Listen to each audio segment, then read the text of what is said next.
I think it's here on the 18th of July, when Evans convinces Operation Hummingbird that the only expert they need is him.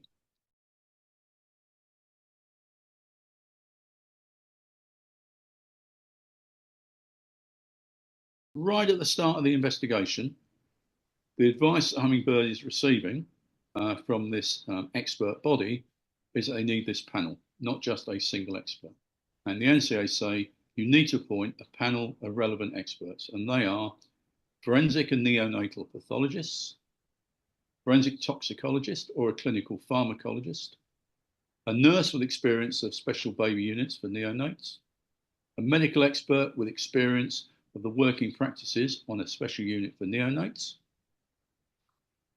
an obstetrician, and also experts to review the medical statistics.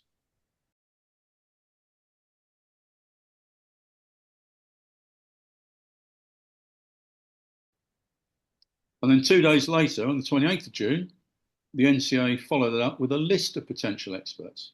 So not only are they saying, right, okay, just generally you need experts in this field, they've gone away and they've identified individuals to fulfill each of those roles.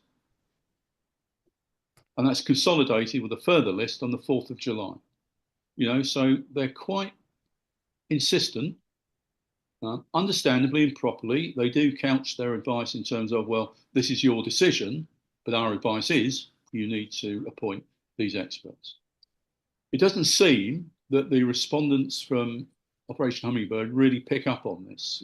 I've seen the to and fro conversation by email, and they really don't seem to pick up on the need for this panel. They seem more focused upon making arrangements to see Dewi Evans.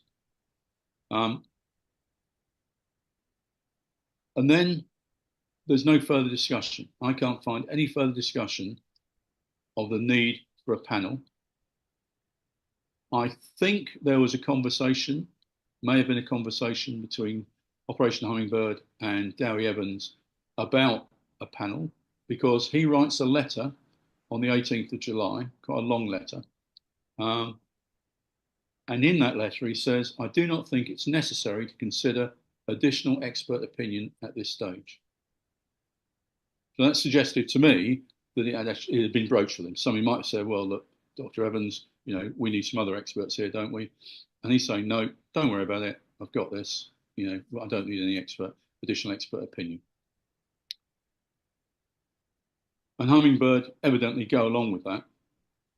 Now, the best practice advice that the NCA were trying to give to Operation Hummingbird is about a panel where the individuals on that panel with their different expertises, their different disciplines, will review the material separately, will come to a decision individually from their point of view about whether the babies died unlawfully, whether what the cause of death or injury was, and then they come together as in a collegiate body and will discuss and moderate their views, all entirely understandable and acceptable, and very robust, very robust. I've used this methodology on a number of occasions, and sometimes you get one expert, who has different views from others, and they maintain that view. Other times you'll have an expert who may take a particular view, and then after the moderation say, actually, now we've discussed it, and I can see it from your perspective, from your discipline. Yeah, I think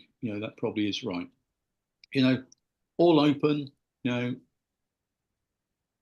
all completely ethical in terms of ensuring that the right people have the right information, that those people have got the right skills to assess it, and we're not relying on the opinion of one individual, which is what seems to have occurred in this instance, and then have that opinion validated by others rather than independent reviews of the material. And I think